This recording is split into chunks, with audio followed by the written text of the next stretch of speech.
नमस्कार, प्रेस वार्ता में आपका एक बार फिर से स्वागत है। इस समय हम हापुड़ ज़िले में हैं। गढ़मुक्तेश्वर ब्लॉक का ये डेहरा रामपुर गांव है। प्रधानी के चुनाव हुए हैं और बहुत सारे प्रत्याशी चुनकर आए हैं। आज हमारे साथ एक ऐसे प्रत्याशी हैं जिनसे हम रूबरू कराने चल रहे हैं। वो वाल्मीकि समाज से ताल्लुकात रखते हैं। एक ऐसा वर्ग जो बहुत सदियों से विकास के मामले में कह लें या सामाजिक विकास के मामले में कह लें पीछे रहा है, लेकिन आज लोग बढ़ चढ़ कर राजनीति में हिस्सा ले रहे हैं, नौकरियों में हिस्सा ले रहे हैं, आगे बढ़ रहे हैं। ये कहीं न कहीं एक प्रेरणा की बात है। हमारे साथ राजीव जी हैं, जिनकी धर्मपत्नी यहाँ से चुनाव जीती हैं और आज वो उनके प्रतिनिधि के तौर पर यहाँ हमसे बातचीत कर रहे हैं। राजीव जी, आपका बहुत बहुत स्वागत है हमारे इस कार्यक्रम में। Thank you sir. सबसे पहले तो आप अपना परिचय दें और प्रधानी का ये जो चुनाव आपने लड़ा है और आपने विजय यहाँ पर हासिल की है, ये कैसे प्रेरणा आई आपको कि हमें चुनाव में उतरना चाहिए? जी जी छोड़ दीजिए। सर, गांव वालों ने जिस तरीके से मेरे पे भरोसा करके चुनाव के लिए मेरे को प्रेरित करा है कि भाई आप भी इस चीज़ में हिस्सा लो, आपको इस कोटे में आते हो आप प्रधानी के लिए। मैंने उनके स्तर से ही गांव में ये थाना के जैसे ही सरकार का जो भी कुछ ये चल रहा है उसको हम भी आगे आकर इसमें अपनी सहयोग करें। और जिस तरीके से जनता ने चुन के हमें और ये प्रधान पद का दिया है, तो उन्हीं के तरीके से जो भारत सरकार की गाइडलाइन चल रही हैं उनका सही तरीके से जनता तक वहाँ तक उनका लाभ पहुँचाने के लिए गांव में स्वच्छता के ऊपर, सफाई के लिए लोगों को प्रेरित करना। जो जैसे हमारे तालाब हैं, तालाबों के ऊपर भी हमारा सबसे मेन काम है हमारा तालाबों पर सफाई पे, तालाबों पे ये जितना ये गंदगी दूर रहेगी उतना ही यही कोरोना महामारी चल रही है, इससे भी लोगों को बहुत निजात मिलेगी। अब आप एक प्रधान बन चुके हैं और जिस बिरादरी से, जिस जाति से आप ताल्लुकात रखते हैं उसका बहुत एक पिछड़ापन रहा है पुराने समय में, और उसको कहीं ना कहीं ये जाति का दंश इस समाज ने ज़्यादा झेला है। तो आपके समय में जब आप चुनाव लड़ रहे थे तो कुछ ऐसा सामाजिक जो एक ताना बाना है, सामाजिक जो व्यवहार है लोगों का, कहीं आपके प्रति बदला तो नहीं, या फिर लोगों ने साथ दिया? लोगों ने साथ दिया जी, भरपूर साथ दिया।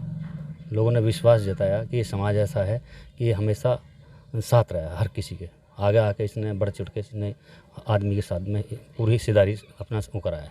तो क्या कुछ योजनाएं हैं आपकी जो आप आगे प्रधानी आप जीते हैं, इसके बाद क्या कुछ बनाकर चल रहे हैं? रूपरेखा क्या है आपकी कि कौन कौन चीज़ें आपके गांव में नहीं हैं और उनका किस तरीके से आप विकास करेंगे? तो सबसे पहला ये है कि स्वच्छता और स्वास्थ्य और जो शिक्षा, इन पर सबसे पहले ध्यान दिया जाएगा।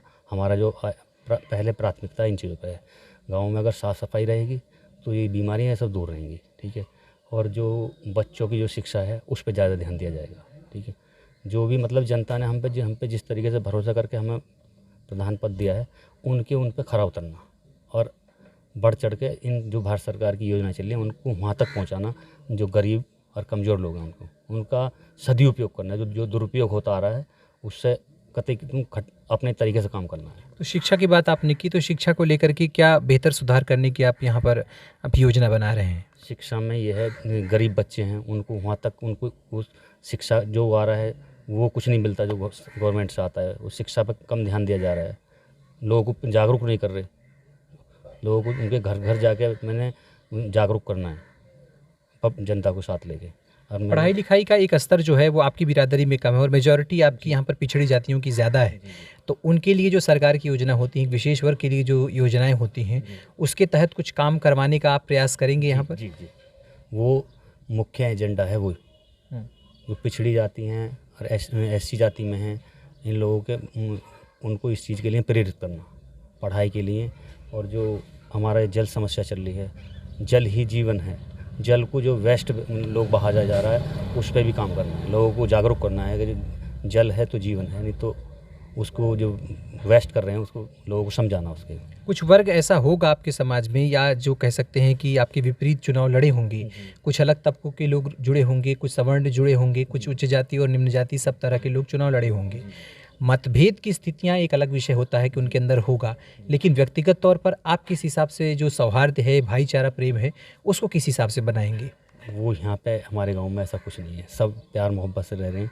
जो भी मतलब हर समाज ने जो मेरे को सहयोग करा है, हर समाज ने, चाहे वो एससी हो या स्वर्ण हो, इन्होंने बढ़ चढ़ के एक बदलाव करा है, एक परिवर्तन करा है, ठीक विश्वास है। हाँ, जताया। विश्वास जताया जनता ने कि एक परिवर्तन करना है और अब के कतई एक ऐसे इंसान को बनाना है जो एकदम परिवर्तन के तौर पे कि कुछ करे। तो जैसे मैंने कि लोग कहते हैं कि अंत का जो व्यक्ति है उसका अगर उदय हो जाए तो समाज का उत्थान हो सकता है। सौंदर्यीकरण और पर्यावरण एक बहुत बड़ी समस्या है। कोई ऐसे गांव नहीं मिलते जहां पर हम जाएं और वहां पर जो हरियाली दिखे, स्कूलों का सौंदर्यीकरण हो, रास्तों का सौंदर्यीकरण हो, घर के सामने पेड़ हों। तो इस तरह की योजना को लेकर के क्या आपका विचार है? सर देखो, इतना तो मैं नहीं बोल आता मेरे को बोलना, पर ये है कि जो भी ये सब चीज़ें हैं ना, वो मेरी पहली प्राथमिकता में है। मेरे को स्कूल का भी है और ये जो है पर्यावरण के बारे में जो आप बता रहे हैं, ये भी बहुत मेन चीज़ आपने बताई है। अगर ये सब चीज़ें रहेंगे तो अपने आप ही सब कुछ सुधर जाएगा। अगर लोग इन सब चीज़ों पर ध्यान देंगे तो इस अपने आप सब कुछ सुधर जाएगा। खेती किसानी को लेकर के क्या स्थिति है आपके यहाँ? जो आपकी जाति बिरादरी के लोग हैं, इनके पास कह सकते हैं देखा जाता है वैसा कि ज़मीनें कम होती हैं। नहीं सर, हमारे यहाँ पे किसी पे है ही नहीं, किसी पे कोई किसी खेती पर कोई ज़मीन नहीं। तो ग्राम सभा के जो पट्टे होते हैं, ग्राम सभा की ज़मीनें जो सरकार मतलब उसको आरक्षित करके रखती है कि वो कभी ज़रूरत पड़ने पर किसी मतलब कि जिसके पास ज़मीन ना हो उसको दिया जाए बोने जोतने के लिए। तो इन सब चीज़ों को कैसे मैनेज करेंगे आप? सर ये अभी किसी को हमको तो अभी जानकारी नहीं है, पर उसको निकलवाएंगे। पटवारी हैं जो तहसील के अधिकारी होते हैं, उनसे मिल के सरकार के एलएमसी के कहाँ पे कहाँ है तो वहाँ उसका उस आदमी को लाभ दिया जाए। जो खाली पड़ी है कहाँ पे एलएमसी है, उस पर जानकारी करी जाएगी सर। गांव में आपके तालाब हैं, तालाबों पर कब्जे भी हैं, तभी एक तरीके से पानी का मतलब जो निस्तारण है वो नहीं हो पा रहा है। तो तालाबों को भी छुड़वाना एक बड़ी बात है। जैसे तालाबी भू अधिग्रहण को लेकर के सरकार बड़ा प्रयास है, उसके लिए क्या योजना है? तालाब का तो सौंदर्यीकरण कराना मैंने सबसे पहले मेरी प्राथमिकता में ये है। जो सबसे ज़्यादा दिक्कत बनी गाँव में, तालाब जो ओवरफ्लो हुए पड़े हैं ना, उन पर ध्यान नहीं दिया किसी ने भी। उनकी फॉर्मेलिटी पूरी करी गई है बस। मेरा ये मकसद है, जो गवर्नमेंट पैसा योजना भेज रही है उसको तालाब को कतई फ्रेश करवा के उसका सौंदर्यीकरण कराना, ताकि उसका जो है सही तरीके से उत्थान हो, उसका पानी का भी निस्तारण हो उसका, और जो कतई गंदगी है वो सब साफ हो जाए। ठीक है, आप इतना कुछ अच्छी योजनाओं के बारे में आप बता रहे हैं कि आप इसको काम करेंगे, और ऐसे समाज से होकर के आप जो बता रहे हैं कि इतना कुछ आपको प्रेम मिला है, लोगों का विश्वास आपने जीता है, तो एक बहुत बड़ा संदेश है।